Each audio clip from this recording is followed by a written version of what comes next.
All right, new project time, baby. So behind us is our 1967 Ford F-250 Highboy. Now we converted this truck from two-wheel drive, one-owner truck over to four-wheel drive and to make it a true Highboy. And today we're gonna get started on our first Highboy four-wheel drive project. Let's get into it. All right, here it is, our 1967 Ford F-250 Highboy. Now, I know it's about time we did a four-wheel drive bump side on this channel. It's been a long time. We've done pretty much every style of it, and this is definitely the one we were missing, and this is really good. This is a Ranger. We've converted it from a two-wheel drive to four-wheel drive, and the goal here really is to be able to build a really clean example for under 10 grand. So can we do it? I don't know. Let's find out. All right, so the first thing we gotta do is pull it a little bit more back apart so we have the body kind of set and staged. Well, the body's just sitting on the chassis, so it's not bolted on, and it doesn't steer, it doesn't turn, doesn't really do much of anything. So the first thing we gotta do, I'm gonna pull the hood off, front clip back off, which it's literally just sitting. It's like not on this truck like much at all, so I'm gonna take that off. So we're gonna start by taking that off, get access to the front frame rail area, and we have a Benchworks steering kit that we're gonna put on this thing. So we're gonna show you how easy it is to put a whole brand new steering system on this thing, get rid of all the power assist RAM stuff that these things have, and make it a lot better. Let's get after it.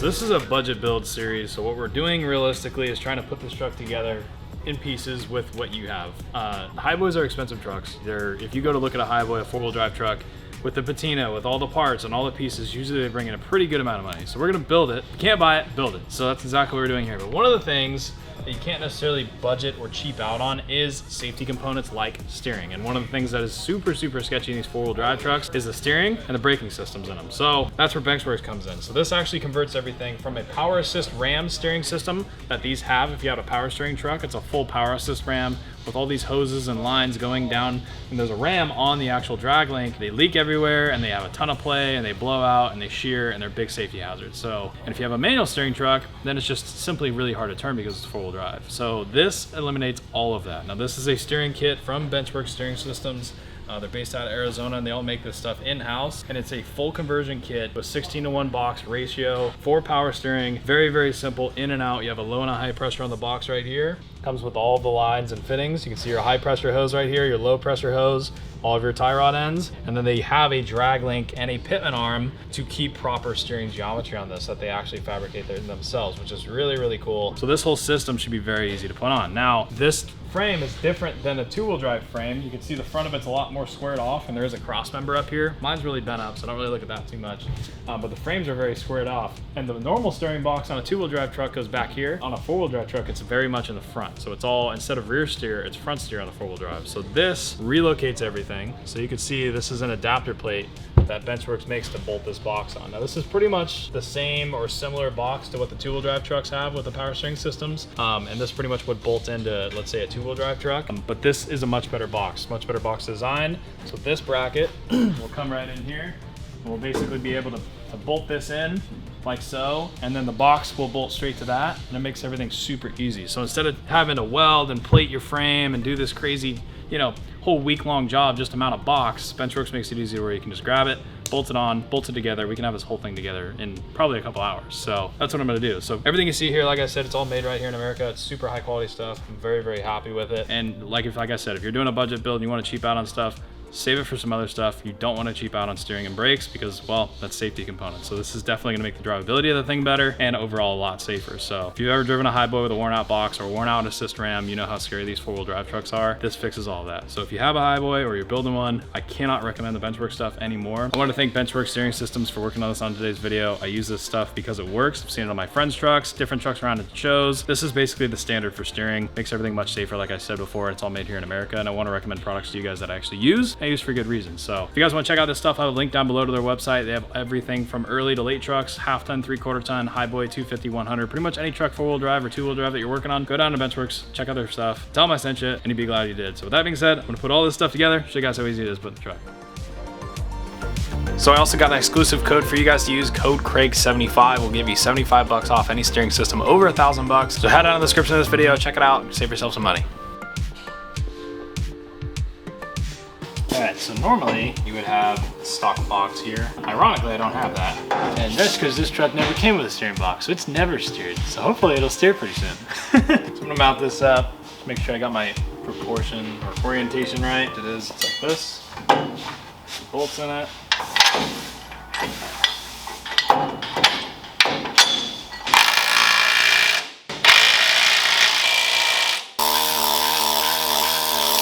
Alright, so I'm going to introduce you guys to one of the greatest tools you'll ever use, and this is pretty much a scaler or needler gun or whatever you want to call it, a needle scaler. These are pretty cheap, and the nice thing about this is all this grease and grime, it pretty much will chip it right off.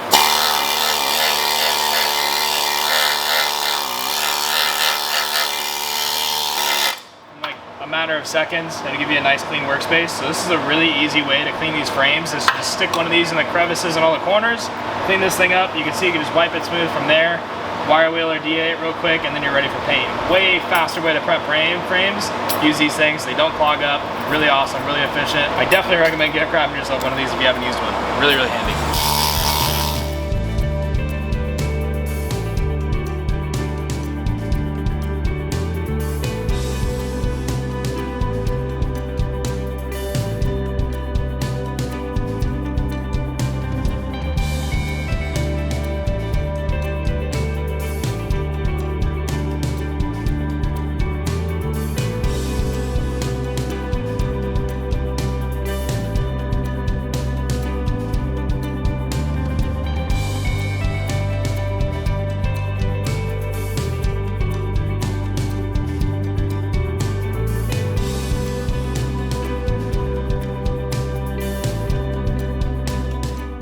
Alrighty, you guys didn't think I was gonna put all that nice shiny Benchworks stuff on a rusty frame? Come on! I mean, this is a budget build, so we don't have to go full crazy paint and powder coat, but this stuff will go a long way. So this is just a very basic Rust-Oleum 2X paint and primer. I'm gonna use the semi-gloss on this thing because it's not a really perfect frame. It's pretty rusty, and I don't want a glossy frame where you can see all the imperfections, so this works perfectly. It's like $6 a can. I got 2 of these bad boys. It's a paint and primer.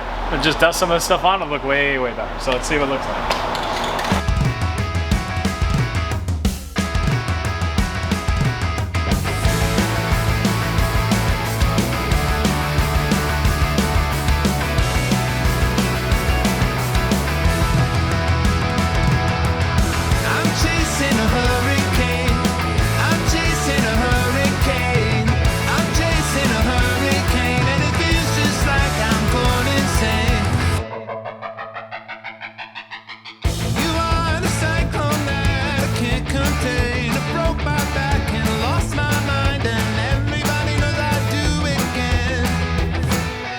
Alright, got the frame painted up, looks really, really good. Now the next thing we're gonna do is mount the box, get all the steering components put on this thing. This is gonna come out really, really good. And I only have 12 bucks and everything you see here so far, so we're doing pretty good.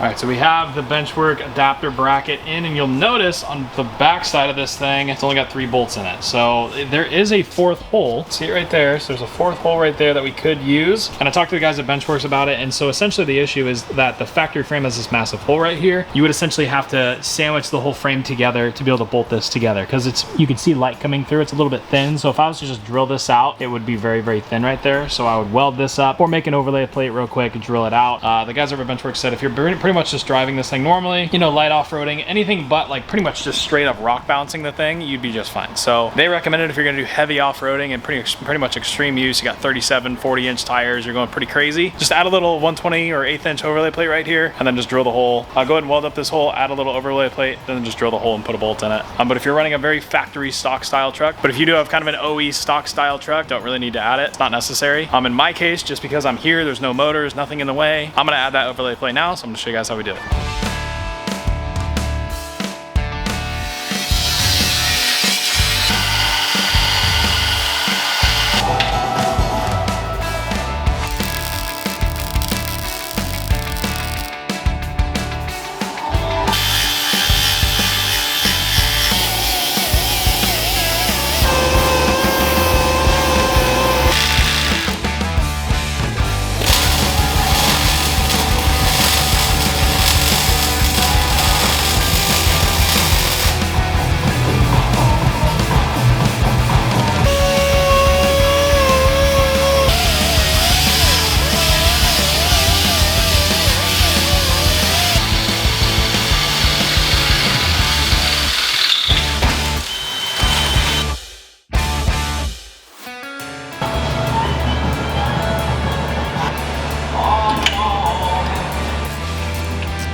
Alrighty, box is fully mounted and secured. So you can see I've added that 4th bolt there. I did just for myself. Like I said, you didn't have to. If you're street driving it, or even just generically off-roading, it's not a necessity. But me, there was a 4th hole given in the box mount supplied by Benchworks. So naturally, I'm gonna go ahead and reinforce the frame, drill the hole out, put a bolt in it. So that's what I did. So you can see I've added that 4th bolt there. Now the entire box is fully torqued, checked, and paint penned, so I can see everything. You can see that bolt mark right there. That's the 4th bolt that we added. And then you can't even really tell where I welded up the frame right there. You can kind of barely see where that circle used to be, but yeah, overall for some $6 rattle can job and welding that thing up, looks very, very good. Very, very happy with that. So box is mounted, that's done. Now on to the next thing, the drag link and the main tie rod ends. So this is a big upgrade from the stock stuff. So you can just see the ends of these, not only the sizing, but the fit and finish of these are much better than the originals. These are a clamp lock style versus a jam nut, which I really, really favor. And this is a fully machined piece. They've turned it on a lathe. It looks very, very nice. A lot of guys paint these things black, but I think honestly, this thing would look really, really good with a machined drag link all the way across, just to kind of pop and make it like separated from everything else. But overall, you can see the difference. Mine's a little bit bent up. JC, when he picked this thing up with the forklift, bent that cross member and bent this tie rod end. So that's obviously a little bit not really how it's supposed to be, but you get the point. The Benchworks unit is much, much nicer. And the little sub drag link that goes from the pitman arm to the spindle on the side of this thing, that's the exact same way. So you can see they machined the whole end of this thing, put their own threads in it. They run a really high quality tie rod in there with the jam nut on both of these, so they're pretty much symmetrical, just one's longer, one's shorter, and then a brand new pitman arm to go on the side of this thing. And it's one solid, really easy to use unit. That should all go together very, very nice. So I'm gonna go ahead and put these 2 tie rods and drag link pieces in, get those things mocked up in the truck. But you guys probably noticed I was messing with the column and taking it apart because this is a 2-wheel drive truck. And one thing I remembered, 2-wheel drive automatic truck, so column shifted, is there's a sub shaft that would connect the steering column to the box. Now on a 2-wheel drive truck, the box is right here. So it's not really a big deal. There's a rag joint right there. It's nothing really to worry about. But on a 4-wheel drive truck, you pretty much have to go from there to here. So to solve that issue, Benchworks sends out a really nice Borgeson steering unit. Now this is fully adjustable, so you can actually locate this thing and it will connect those two. But the downside is, like I said, I have a 2-wheel drive column and that is a different flange on it. So you can see I cut the flange off and I have the steering link out of the column and the splines on the end are flared out. Now that's probably never gonna fit in anything ever again. So the natural thing is I could cut them a little shorter and it should slip in, but I think there needs to be a lot more meat there. It doesn't really sit well with me. So I need to do some research and see. I need to see if I should just get a floor shifted column, because you can see this wasn't automatic, so the shifter is up top. So we kind of want to get rid of that and make it look like it was supposed to be this way. That's kind of how I did my bull nose. It was 5-speed swapped and you could never tell. So if you weren't an expert in that body style truck, it's supposed to look that way. It's kind of how I want to do this truck as well. So if someone that didn't know a whole lot about these trucks, they would think it's original. That's kind of the look I'm going for, the vibe I'm going for with this truck. So a little OEM plus, you know? So everything's just a little bit nicer. So I'm gonna go ahead and toss in the rest of the Benchworks steering stuff. This stuff looks amazing and I can't wait to get it in the truck. I think that machine finish will give it a good accent off all of the semi-gloss black. So let's get this tossed in.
Alright, so we have the Benchworks steering pretty much in the truck. What the hell, boy? Alright, so we have the Benchworks steering system in the truck. This stuff came out awesome. Like I said, I'm most likely going to clear cut these tie rod ends just because of the machine finish. I think it would look a lot cooler. That's just my preference, but everything's bolt checked. I need to do a final assembly and alignment, so I'm not going to torque any of the tie rod ends yet. And like I said, if I clear them, I'm going to pull it back off anyways. So now we're in that realm to where we're connecting steering column linkage. So that's something I'm currently figuring out because like I said, I have a 2-wheel drive automatic column. I want a 4-shift column, so I'm most likely going to change that. But we're on to brakes. So you can see this truck was a 2-wheel drive, 67 drum brake truck. This is also drum brake. So something about these trucks, which I got screwed. So this is a 77 chassis, and a 76 to 79 truck would have had a lower high pinion 44 with disc brakes already on it. So it was standard equipment in 76 to have a disc brake setup on these trucks. I just got screwed. So someone probably bought this chassis just for the front axle, took the front axle out of it, put this one back in it, which is an earlier 73 to 75 axle, put that in it, gave it to me. And that's kind of where we're at now, because the 73 to 75 trucks, you guys with all those trucks got screwed and you have disc brakes or drum brakes, and that's where I'm at right now. So as you can see, it's a drum brake, closed knuckle, low pinion. So all of those things are not what you want. So you want a higher pinion for more ground clearance. You want an open knuckle for better turning radius and a lot stronger. It's a bigger coupler, a bigger U-joint, and then you obviously want disc brakes. So all of those, I would probably be looking for a high pinion open knuckle, or even a low pinion 44 in the future, just to get disc brakes. But it has to be a dent side axle to retain the Benchworks steering arm right here off the spindles. So that's something we'll probably swap to in the future. But for right now, like I said, we're just gonna budget build the thing and put it together for right now. Some of these guys want $2,000 for these front axles for no reason. I don't understand why. So I'm gonna show you the stock axle works. We're gonna put it together. It should work just fine. But it is gonna have drum brakes. That's the only downside. Disc brake conversion kit's like over $1,000 for these things, and again, I don't know why people charge it, because they can, or companies do. I'm gonna look into exactly what goes into that, see if I can machine or make something that's a little bit cheaper, and if I do, I'll show you guys. But for right now, sticking with drum brakes. So our debate is manual or power, and so ironically enough, these are what I've had with the truck. So this is the one that came out of the truck is a drum brake, and the one that came with the truck, this was the one in the bed, because he was going to convert it to disc brakes. So this guy that I got this truck from, remember this body was 2-wheel drive, he had a disc brake set of beams in the bed. Those ironically went under my crew cab, so that's what I stole those parts for. But I want to teach you guys something. So on these, if you're looking and trying to see, you have a pile of master cylinders and you don't know what you're looking at, and you're like, which one's a drum and which one's a disc brake master? Now you can see this one has a boss. It's basically like a round dowel right here on the sides of it, and this one's smooth. One has a drain plug, one does not. Now the one that has a drum brake master, that's a drum setup, will always have 2 of the same fitting sizes right here, and for the trucks at least, we'll have these circular dowels casted into it. So this is a drum brake. So if we're gonna run drum, this is what we want. You can see on the other side of this one, there's nothing here. It's a little bit taller for more volume for the disc brakes up front. This one's a little bit shorter. So this is gonna be our drum one. If you look on this side, the rear or the front fitting is smaller and the rear one is much larger. So there's a difference in fitting sizes. So if you have a symmetrical fitting size, that's where you're looking at a drum setup, at least for these older trucks. So if you're confused, you don't know a master, you got a pile of them and you don't wanna go buy a new one, that's what I would look at. Is if you have 2 different fitting sizes, most likely a disc brake master. If you have 2 of the same fitting sizes, you have a drum brake master. Now, ironically, I don't have to question if this is a power or manual setup because it's already bolted to a master. So these obviously came off of vehicles at some point. So what I'm gonna do is I can't use this one until I go to a disc brake setup. So I'm gonna put this on the shelf, put it away. We're gonna save this for another day. This guy, I'm gonna clean up and put it right in the truck. I'm gonna pressure check it and make sure that I can bench bleed it on a bench and it doesn't leak all over the place. And it's already got a booster attached to it. So I'm gonna steal the support bracket off of the back of this guy, paint it up, put it on this guy, and then we're gonna put it in the truck because I've had this lying around. But if you didn't, you don't have to run the booster. One of these masters from a parts store is like 60 bucks. They're pretty cheap, and you can find boosters out of junkyards or any different sort of, Ford car of the time. You can find these things all over the place. So, swap meet, 20 bucks or whatever. I wouldn't recommend buying one brand new. They're pretty expensive. But like I said, I have 2 of these. They're just lying around. If you have a friend with a bunch of old crappy trucks in his yard, just go dig around and see if you can get a booster off them. So this is what we're doing. Saving money with some parts that we have lying around. I'm gonna toss this in the truck, get it all painted up, and start building brake lines.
Alright, so we've got pretty much everything installed. Brakes, booster, and master cylinders in it. That was just sitting in the bed of it. So I went ahead and cleaned it up, wire wheeled it, painted it, checked all the seals, checked everything, put it back together. It'll work perfectly for this application. So using stuff I already had, you know, just because you have it and it's old doesn't mean it's not good. Sometimes older stuff's even better. So repurposed that, looks brand new again. I have stainless line and fittings on the way to run that down with the new proportioning valve, so I'll have that as well. I need to locate the 4-wheel drive steering column. My subshaft isn't right, so I'm gonna get that so that I can connect the rest of the Benchworks steering systems right here. The only thing, like I said, is that this steering rod will kind of slip in this. So you've got this guy, so we got to put this on here, and then it'll pretty much mate up to the subshaft. This thing will sit, you know, right around here. So this is kind of what we'll be dealing with. So that's the next step. And that, other than that, pretty much everything in the steering system's done. Like I said, I'm most likely gonna clear coat the tie rod ends, the drag links and everything, because these look really good. They turn them on a lathe before shipment, which is really cool. I like that. I think it looks really good. So I'm gonna clear coat those, and then we'll grease them and bolt check everything and cotter pin it all, and then it's done at that point. So right now we'll stick with the closed knuckle drum brake axle. I do think if I can get my hands on a Snow Fighter disc brake open knuckle, that'd be sweet, and I can swap it all. But for right now, I think it'll work really, really well. So our next one is getting out the engine. You'll see us get out the engine and transmission system and kind of start working on that, dialing that in. Motor mounts, headers, all the stuff to kind of get the drivetrain set in the truck and get it all fitted. But obviously I want to start with the chassis, start with the frame, make sure that's all good. Final bolt the cab, throw some cab mounts in it, the fun stuff like that. So I think we definitely made a lot of headway for our first kind of opening segment into this video. And like I said, this is supposed to be a budget build, but there's a difference between a lot of budget builds that you see on the internet. They're like, oh, let's build the whole thing for 1,200 bucks or whatever, and it's just total junk. You know, there's a difference. So we're gonna try to build a proper, like, setup, nice show quality Highboy for under 10 grand. So that's kind of the whole budget and goal with the thing. It's a realistic goal. You can do it all yourself, made with nice parts as well as utilizing what you have. So I think everything you see here, including buying the truck, the chassis, the steering, and all the components to get you to this point, we are still under 4 grand. So that's a very, very good start, and we'll continue from there, you know, with the engine and drivetrain and everything else, finalizing all that in the budget, putting it all together with high quality stuff. So with that being said, I hope you guys wanted to enjoy this video. Like I said earlier in the video, grab your Benchworks steering systems. You can use code Craig75. That'll save you 75 bucks on any system over 1,000 bucks on Benchworks steering systems down below. Have a link for them. Check out them. Tell them I sent you. Really, really awesome group of guys. Make a really, really high quality steering system, as you can see here. So with that being said, I'll see you guys in the next one. Later, guys.